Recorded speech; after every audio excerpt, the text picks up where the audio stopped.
If you target everyone, you'll end up getting no one. That's the importance of niching down, especially when it comes down to recruitment. Now, unfortunately, I've seen so many recruiters who try and go after every single niche. In fact, I had calls with someone yesterday who told me that they want to go out and actually just reach out to as many different companies as possible. Didn't matter what niche they were in, because they were insistent that that's the best way to go and make money in recruitment. No matter how many times I try to steer them down the right path and say, listen, it's counterintuitive, but if you try that strategy, you're not going to make any money, especially nowadays where more and more companies are looking for specialists within their niches. Hey, my name's Sami, and this is Agencyfy, where we help people to start recruitment businesses as well as current business owners to scale their own businesses to the mid 6 figures and up to 7 figures. Niching down is very, very important. It allows you to focus your message on one customer, or in marketing, one avatar, one specific type of client. If you're going out and you're reaching to every single person who'd listen to you, you're not going to get anywhere, because your message is going to be so varied, and you can't be a specialist. How can you be a specialist in tech? How can you be a specialist in construction, healthcare, etc., etc.? And even any of those categories have subcategories beneath them. So it's very important that you consider, where do I want to focus my efforts? Now, this is a quadrant that I like to point out whenever someone wants to go out and start as many different variety of different niches out there. We don't do that, right? So let's look at the first section. This section here is called the graveyard, okay?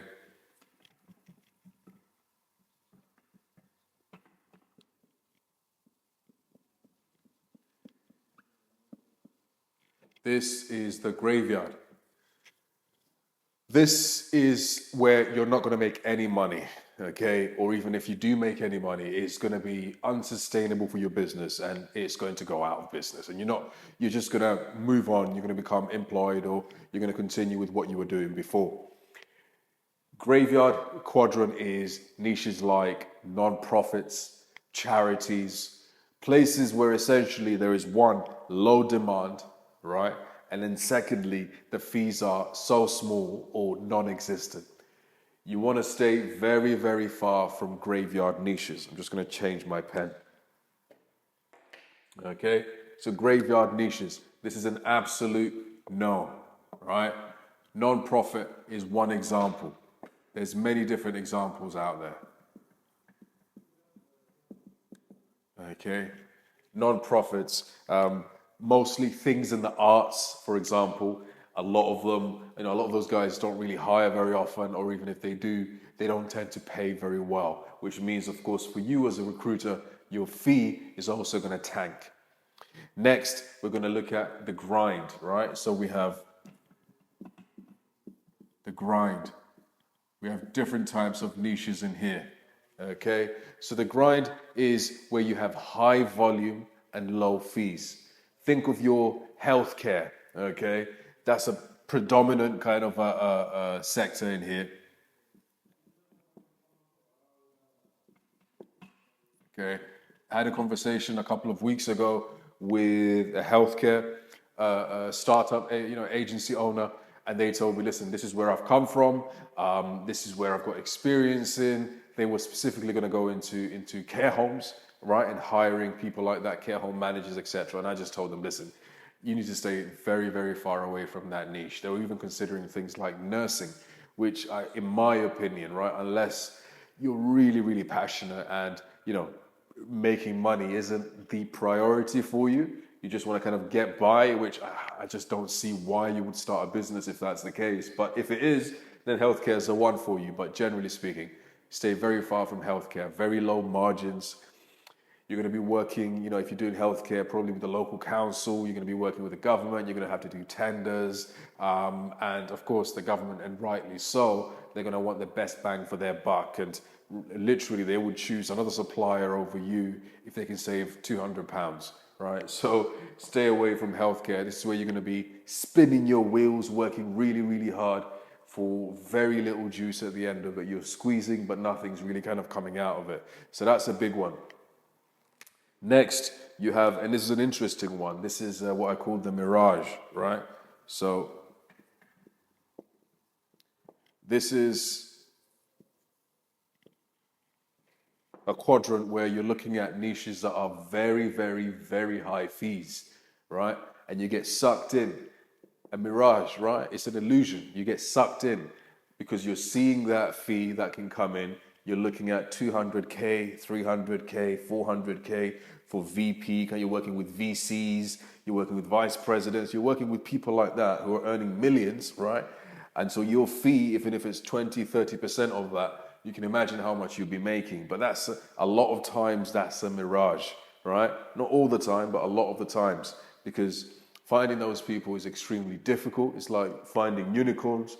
And then secondly, they don't come around very often. Yes, one hit, 2 hits a year and you're good to go.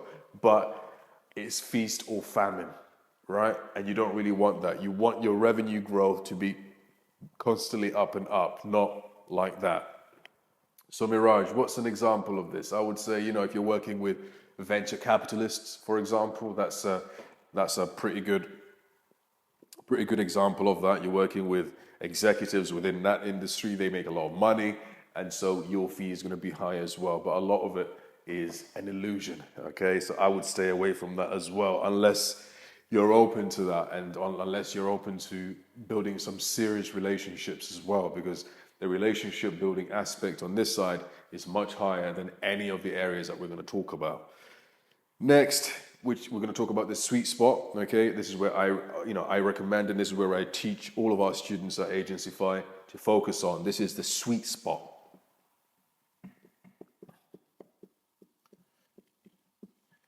Okay. I'll just put here 1, 2, 3. You have your 4. Sweet spot, okay? This is where you have your high profit, high demand roles, okay? So high profit, we talk about high profit, we're talking 10K plus per placement. This is permanent, by the way. And high demand, we're talking companies that hire constantly. Every month, they've got a couple of new roles coming out. One big one that fits this criteria is obviously tech, okay? And it's only going to keep increasing, all right? Tech, a lot of companies hire, a lot of companies raise millions from venture capital, for example, and then they have to go out and hire 100 people in 6 months. They can't do that alone. They're going to want the services of someone like you, a recruiter who can help them do that, okay? So tech is one of them. Other areas, legal, okay? We always need lawyers, we always need solicitors, we always need advocates, barristers, etc. Barristers are more on the high end, it's more on the mirage side of things, but legal, lawyers are needed everywhere, okay?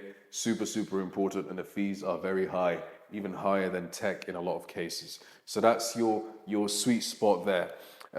Many other areas, you've got things like compliance. A lot of this stuff might seem boring. You don't have to go, always for the sexy stuff. Compliance. Okay. Accountants.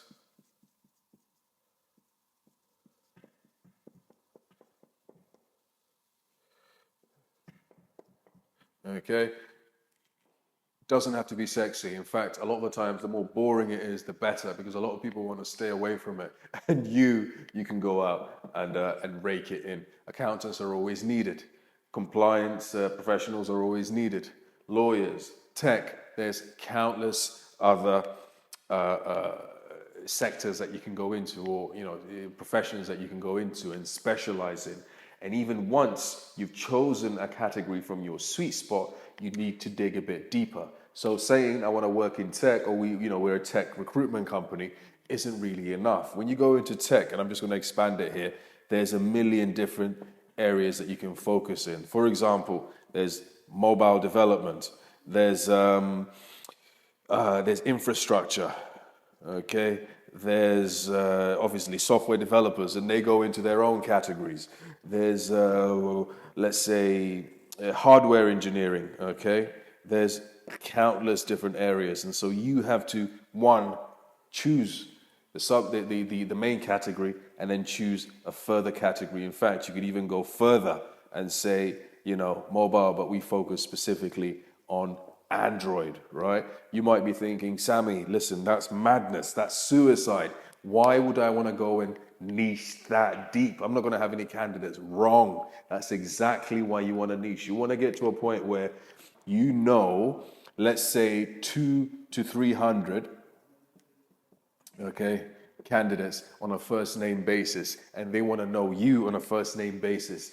Anything happens, they get a job change, they're sick and tired of their current position, whatever it is, they call you first. That's what you want, okay? You don't want to be able to just go and say, I want to work in tech, I want to focus in tech, because there are literally hundreds of thousands of candidates here. You're only one person. Even within a team, you're not really going to be able to do that, which is why a lot of companies, as they expand, they get people to focus. Okay, David, you're going to build this desk. James, you're going to build this.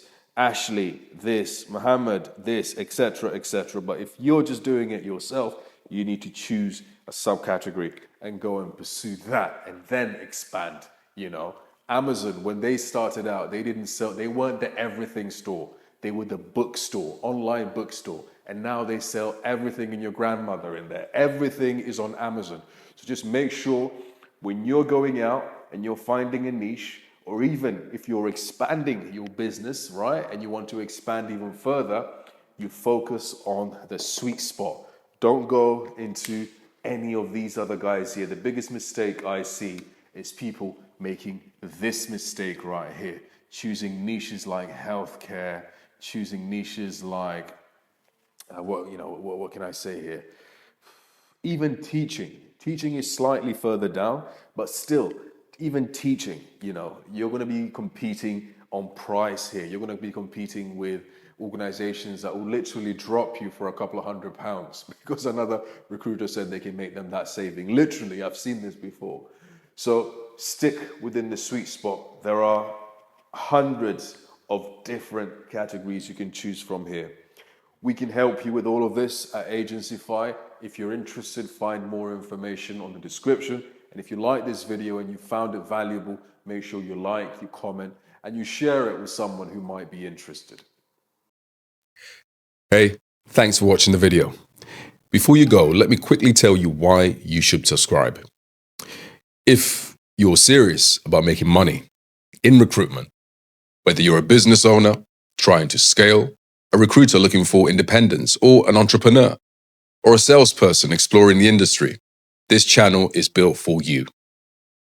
I don't just share theory, I give you practical guides, step-by-step tutorials, and real insights from my experience. I started from scratch, spent years figuring this stuff out on my own, and now I'm sharing everything I've learned. The wins, the mistakes, and the systems that actually work.